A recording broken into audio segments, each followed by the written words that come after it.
ರಾಜ್ಯದಲ್ಲಿ ಅಧಿಕಾರಿಗಳ ಮೇಲೆ ನಡೀತಾ ಇರುವಂತ ದೌರ್ಜನ್ಯವನ್ನ ಖಂಡಿಸಿ ಸರ್ಕಾರದ ವಿರುದ್ಧ ಬಿಜೆಪಿಯ ಇಬ್ಬರು ವಿಪಕ್ಷ ನಾಯಕರು ಪ್ರತಿಭಟನೆಯನ್ನು ನಡೆಸಿದ್ರು. ಯಾವ ಶಾಸಕರು ಇವರ ಬೆಂಬಲಕ್ಕೆ ಬಂದಿಲ್ಲವಾದರೂ ತಮ್ಮ ಹೋರಾಟ ಸಾಂಕೇತಿಕ, ನೀಚ ಬುದ್ಧಿಯ ಸರ್ಕಾರಕ್ಕೆ ಎಚ್ಚರಿಕೆ ಕೊಡ್ತಾ ಇದ್ದೇವೆ ಅಂತ ಹೇಳಿ ವಾರ್ನಿಂಗ್ ಕೊಟ್ಟರು.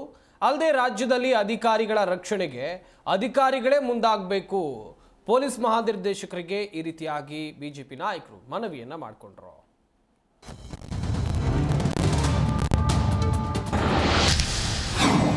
ದೇವರ ಕೆಲಸ ಮಾಡಿ ದೆವ್ವದ ಕೆಲಸ ಮಾಡಬೇಡಿ.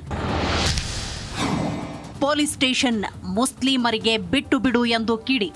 ರಾಜ್ಯದಲ್ಲಿ ಅಧಿಕಾರಿಗಳಿಗೆ ಹಿಂದೂಗಳಿಗೆ ರಕ್ಷಣೆ ಇಲ್ಲದಂತಾಗಿದೆ ಎಂದು ಆರೋಪಿಸಿ ವಿಪಕ್ಷ ನಾಯಕ ಆರ್ ಅಶೋಕ್ ಹಾಗೂ ಮೇಲ್ಮನೆ ವಿಪಕ್ಷ ನಾಯಕ ಛಲವಾದಿ ನಾರಾಯಣಸ್ವಾಮಿ ವಿಧಾನಸೌಧದ ಎದುರು ಪ್ರತಿಭಟನೆ ನಡೆಸಿದರು.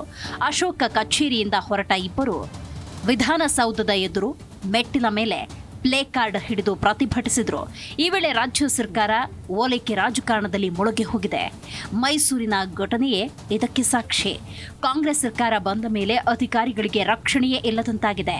ಮಹಿಳಾ ಅಧಿಕಾರಿಗಳು ಕೆಲಸ ಮಾಡುವುದೇ ಕಷ್ಟವಾಗಿದೆ ಅಂತ ಅಶೋಕ್ ಕಿಡಿಕಾರಿದ್ದಾರೆ. ರಾಜ್ಯದಲ್ಲಿ ಅಧೋಗತಿಗೆ ಹೋಗಿರ್ತಕ್ಕಂಥ ಕಾನೂನು ಸುವ್ಯವಸ್ಥೆ, ಯಾವ ವಿಧಾನಸೌಧ ನಿಷ್ಠಾವಂತ ಅಧಿಕಾರಿಗಳನ್ನ ಕಾಪಾಡಬೇಕಾಗಿತ್ತು ಅಂತ ವಿಧಾನಸೌಧ ಇವತ್ತು ಮೌನ ಸೌಧ ಆಗಿದೆ.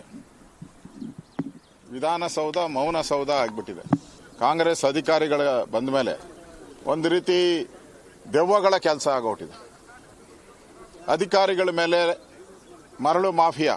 ವಿಧಾನ ಪರಿಷತ್ ವಿಪಕ್ಷ ನಾಯಕ ಛಲವಾದಿ ನಾರಾಯಣಸ್ವಾಮಿ, ಸರ್ಕಾರ ದೆವ್ವದ ಕೆಲಸ ಮಾಡ್ತಾ ಇದೆ, ಹೆಣ್ಣು ಮಕ್ಕಳಿಗೆ ರಕ್ಷಣೆ ಇಲ್ಲ, ಪೊಲೀಸರು ಆಸ್ಪತ್ರೆ ಸೇರಿದ್ರೂ ನೋವಿಲ್ಲ, ಆರ್ಎಸ್ಎಸ್ನವರು ವೇಷ ಮರೆಸಿಕೊಂಡು ಬಂದಿದ್ದಾರೆ ಎಂದು ನಿಮಾನ್ಸ್ನಿಂದ ಬಂದ ಸಚಿವರೊಬ್ಬರು ಹೇಳಿದ್ದಾರೆ ಅಂತ ಛಲವಾದಿ ನಾರಾಯಣಸ್ವಾಮಿ ಹಾಗೂ ಸಿಟಿ ರವಿ ಸರ್ಕಾರದ ವಿರುದ್ಧ ವಾಗ್ದಾಳಿ ನಡೆಸಿದ್ರು. ಇವತ್ತು ಪೊಲೀಸ್ ರಿಪೋರ್ಟ್ ಇದೆ, 60 ಜನ ನಮಗೆ ಈಗಾಗಲೇ ಯಾರು ಅಂತೇಳಿ ಅವರನ್ನು ಪೊಲೀಸ್ನವರು ಗುರುತಿಸಿದ್ದಾರೆ. ಈ 60 ಜನರು ಅವರ ಟೆಲಿಫೋನ್ ಮೊಬೈಲ್ ಫೋನ್ಗಳನ್ನು ಮನೆಯಲ್ಲೇ ಇಟ್ಬಿಟ್ಟು ಪರಾರಿ ಆಗಿಬಿಟ್ಟಿದ್ದಾರಂತೆ. ಇವತ್ತಿರ್ತಕ್ಕಂಥ ವರದಿ ಇದರಲ್ಲಿ RSSನವ್ರು ಎಷ್ಟು ಜನ, ಕಾಂಗ್ರೆಸ್ ಹೇಳಬೇಕು, BJPಯವರು ಎಷ್ಟು ಜನ ಇವರು ಹೇಳಬೇಕು.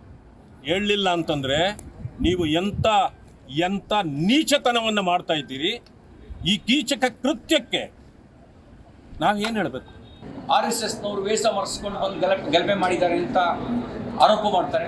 ಹಿಡಿದು ಬಂಧಿಸಿ ಒಳಗಾಕ್ರಿ, ಅದನ್ನ ಸುಳ್ಳು ಆರೋಪ ಮಾಡಿದವನ ಮೇಲೆ, ದಿಕ್ತಪ್ಪಿಸುವ ಆರೋಪ ಮಾಡಿದವನ ಮೇಲೆ ನಿಮ್ಮ ಕಾಂಗ್ರೆಸ್ ಪಾರ್ಟಿಯ ಒಂದು ಸಮರ್ಥನೆ ಮಾಡೋದಿಲ್ಲ ಅನ್ನೋದಾದ್ರೆ ಆ ರೀತಿ ದಿಕ್ತಪ್ಪಿಸುವ ಆರೋಪ ಮಾಡಿದಂಥ ಸುಳ್ಳು ಆರೋಪ ಮಾಡಿದವ್ರನ್ನ ಒಳಗಾಕಿ ಯಾಕೆ ಹೊರಗಡೆ ಬೊಗಳಕ್ಕೆ ಬಿಟ್ಟಿದ್ರಿ ಅಂದರೆ ಅದರ ಅರ್ಥ ನಿಮಗೆ ಸತ್ಯಾಸತ್ಯತೆಯನ್ನು ಹೊರಗೆ ತರಬೇಕು, ತಪ್ಪು ಮಾಡಿದವ್ರಿಗೆ ಶಿಕ್ಷೆ ಆಗಬೇಕು ಅನ್ನೋಕ್ಕಿಂತ ರಾಜಕಾರಣ ಮಾಡಬೇಕು ಅನ್ನುವಂಥ ಇರಾದೆ ನಿಮ್ಮ ಮೇಲಿದೆ.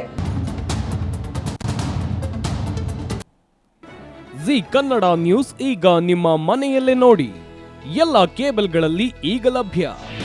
ನಿಮ್ಮ ನೆಚ್ಚಿನ ಜಿ ಕನ್ನಡ ನ್ಯೂಸ್ ಈಗ ಸನ್ ಡೈರೆಕ್ಟ್ ನಲ್ಲಿ number 292, Tata play number 1664, Jio TV number 1334, NXT digital number 30, in cable number 30, city networks 51, U digital number 162, GTPL number 17, Rockline telecommunications number 42, Shri Basaveshwara cable number 168, rural cable network 60, Vinayaka digital 57, Abhishek cable 821, city channel 53, Siddeshwara cable network 57, V4 digital Infotech 628, Surya digital networks 53, Gajanan digital number 836, Malnad Infotech Private Limited number